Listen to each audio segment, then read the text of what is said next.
मेरे अध्यापक साथियों, आपके स्थानांतरण की मांग को लेकर लगभग 2 साल से आंदोलन, चाहे वो हमारे राजस्थान एकीकृत शिक्षक महासंघ के बैनर तले हो, चाहे अन्य किसी संगठन या संघर्ष समिति के बैनर तले हो, यह आपका भाई हर उस आंदोलन के उस मैदान में अंतिम समय तक डटा रहा है। चाहे वो फिर पिछले दिनों विधानसभा घेराव हो, चाहे अभी अगस्त क्रांति के माध्यम से 7 तारीख और आज 11 तारीख का शहीद स्मारक की उस पावन और पवित्र स्थान पर यह आंदोलन हो, आज भी आंदोलन की औपचारिक घोषणा नेतृत्वकर्ताओं के करने के बाद में मैं वहां से आया हूं। साथियों, आज प्रदेश के विभिन्न जगह से, ब्लॉकों से, उन साथियों से, उन बहनों से, उन मित्रों से मिलने का सौभाग्य मिला जिनसे जब दिसंबर में तबादला आमंत्रण यात्रा के दौरान उनके ब्लॉकों में, उनके जिलों में पहुंचा था।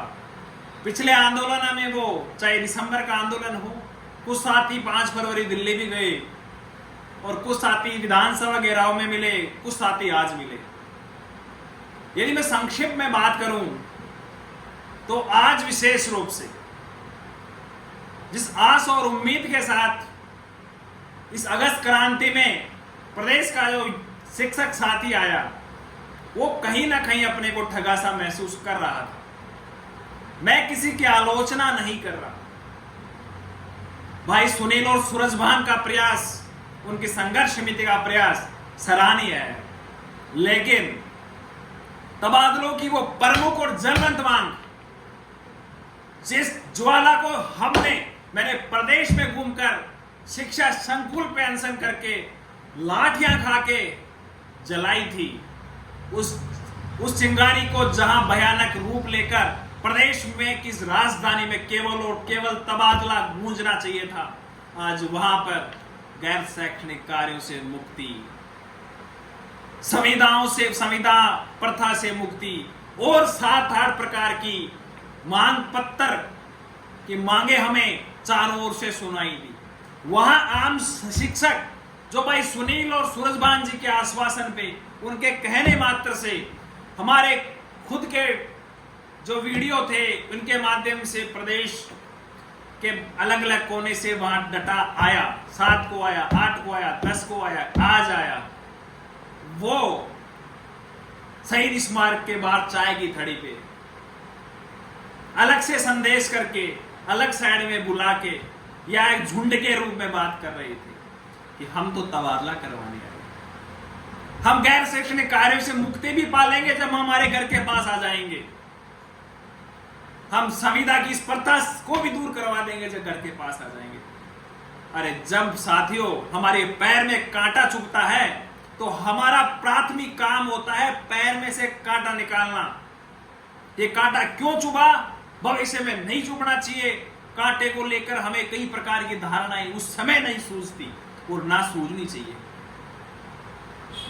जो साथी आज शिक्षक संघ शेखावत महावीर जी भाई साहब के आह्वान पे शेखावत वाले आए, मैं उनसे कदापि नाराज नहीं हूं, क्योंकि उनका संगठन है, संगठन का मांग पत्र होता है और मांग पत्र में उनकी 8-10 मांगे थी, उनमें तबादला भी उनकी मांग है, मैं मानता हूं। लेकिन मेरा इस वीडियो को जो भी साथी देख रहा है उनसे मैं कह रहा हूं कि आपका तबादला या आपकी तबादला रूपी मांग जो लगभग 2 साल से विभिन्न आंदोलनों के माध्यम से एक जलवंत मांग बनी है, वो मांग विभिन्न मांगों के पुलिंदे के साथ में या एक मांगों का ही प्रतिनिधि मंडल के साथ में आपकी मांग कहीं मुझे दबी सी और फाइलों कागज के उस में दबी सी दिखाई देती है, महसूस होती है। तो साथियों समय बहुत ही कम है। इस समय के अंदर यदि आपको केवल तबादला ही करवाना है और केवल तबादले की ही मांग सरकार तक पहुंचानी है तो हमें केवल तबादला एक सूत्री मांग पत्र पर काम करना होगा, बाकी इस कार्य हम कर लेंगे बाद में।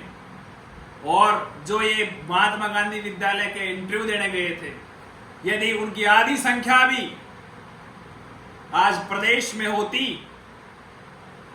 तो भी ये संख्या, ये मांगे दब जाती, तबादला प्रमुख मांग होती। मेरे कुछ मीडिया के साथियों से वार्तालाप हुई, 7 तारीख को मीडिया के साथी आए थे।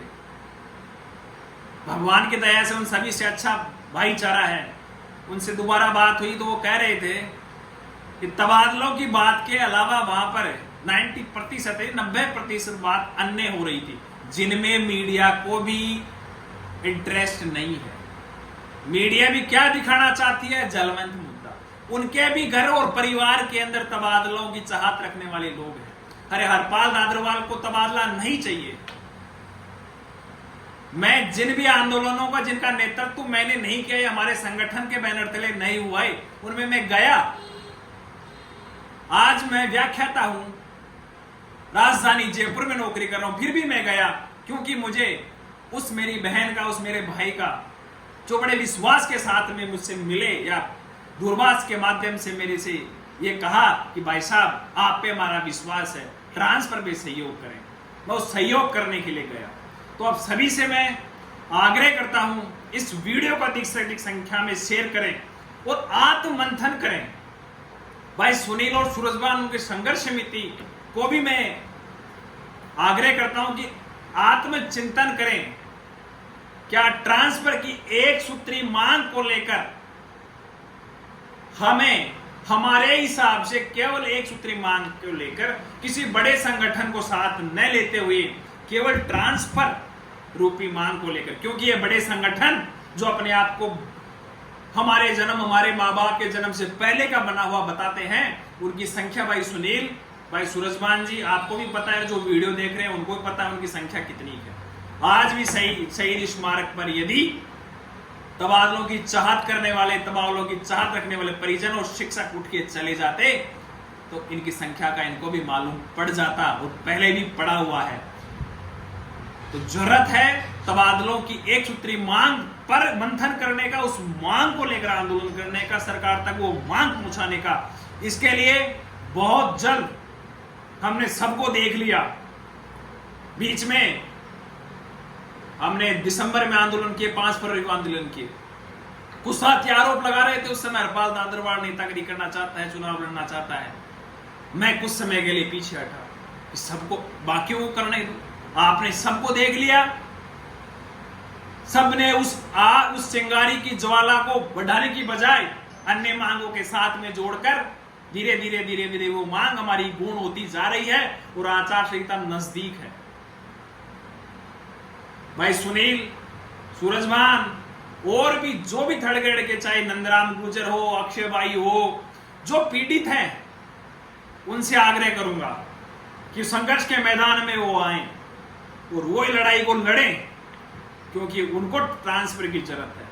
अब आपका ये भाई, आप निर्णय करके, आत्ममंथन करके 1-2 दिन में हम वापस गूगल मीटिंग या ऑनलाइन के माध्यम से कर लेंगे, सुनील जी से बात कर लेंगे, सभी से बात कर लेंगे, जो भी थर्ड ग्रेड विशेष को लेकर जाखड़ जी हैं, जो भी हैं, उनसे बात कर लेंगे। यदि पुनः केवल एक सूत्री मांग को लेकर प्रदेश में आना पड़े तो प्रदेश में शिक्षकों के बीच में भी आपका भाई जाएगा, पहले भी आया है, और यदि फिर आपको बुलाकर राजधानी में आना पड़े तो आपको भी आना होगा, क्योंकि आपके पास कोई विकल्प नहीं है। मैं आपको विश्वास दिलाता हूं, मैं आपको आश्वस्त करता हूं कि अब जो आंदोलन होगा राजस्थान की धरा पर केवल और केवल तृतीय श्रेणी के स्थानांतरण के लिए होगा। उसमें किसी प्रकार के अन्य मांग को शामिल नहीं किया जाएगा, क्योंकि हम अन्य मांग को फिर लड़ लेंगे। तो सभी से आग्रह है, इस वीडियो को अधिक से अधिक संख्या में शेयर करें, स्वयं आत्ममंथन करें। क्या आपको आज तक जो हुए ट्रांसफर के आंदोलन, उसमें आना चाहिए था? मुझे वही 200 चेहरे दिखाई पड़ते हैं जो हर आंदोलन में आते हैं, कि वास्तविक पीड़ा है, विशेषकर महिलाओं। तो आपको सभी को सोचना है, आत्ममंथन करना है। 1-2 दिन के अंदर हम सब मिलकर एक निर्णय करेंगे, कोई साथ दे चाहे नहीं दे। यदि आवश्यकता पड़ी और आप सभी ने निर्देश दिया, आदेश दिया, तो ये आपका भाई आपके लिए फिर से एक बार केवल तबादला रूपी आंदोलन के लिए संघर्ष के मैदान में डटेगा, लड़ेगा, और जब तक ट्रांसफर नहीं होगा, जब तक इस तानाशाही सरकार को नहीं छोड़ेंगे। मैं फिर से कह रहा हूं, मुझे कहेंगे हरपाल सभी संगठनों की बुराई करता, मैं बुराई नहीं कर रहा, सबने प्रयास किया, लेकिन पिछले कुछ समय से सबने प्रयास किया। उसमें एक सामान्य शिक्षक के रूप में मैं गया, लेकिन मैंने पाया शिक्षक अपने आप को ठगा सा महसूस कर रहा है। अब केवल ट्रांसफर रूपी मांग को लेकर यदि राजस्थान एकीकृत शिक्षक महासंघ को वापस संघर्ष के मैदान में आना होगा, फिर हरपाल दादरवाल को आना होगा। आऊंगा, आपके सहयोग और समर्थन की आवश्यकता है। कुछ ना बड़ी घोषणा करने से पहले, कब क्या हो इससे पहले, मैं एक बार सभी से व्यक्तिगत रूप से बात करके 1-2 दिन में आप इस वीडियो को सुन के, शेयर करके, साथियों से विचार करके, क्या हमें एक बार लड़ाई लड़नी चाहिए या नहीं। हमारे पास इतना समय नहीं है कि हम जिलों पे ज्ञापन दें, ब्लॉकों पे ज्ञापन दें, पैदल यात्रा करें, वो करें, पंपलेट छपाएं। अब और केवल लड़ाई होगी तो वो केवल ग्रेड 3 के शिक्षक के लिए होगी। हम बैनर भी लगाएंगे, पोस्टर भी लगाएंगे, रैली भी करेंगे, चाहे पैदल यात्रा भी करेंगे, लेकिन एक मांग पे करेंगे, 3rd ग्रेड स्थानांतरण अविलंब किया जाए। बाद में देख लेंगे नीति नाती, क्योंकि इन सभी का बिना नीति करते तो इसमें क्या दिक्कत आ रही है, एक बार खोल दो आप, होगा जो देखा जाएगा। ना 2018, ना टीएसपी, ना डार्क जोन। ट्रांसफर का मतलब, ट्रांसफर की चाहत रखने वाले हर शिक्षक को ट्रांसफर की प्रक्रिया में शामिल किया जाए। वो ट्रांसफर होना नहीं होना उसके भविष्य के और उसकी बात है। सभी साथियों को धन्यवाद और इस वीडियो को शेयर करें। आपका अपना भाई हरपाल दादरवाल।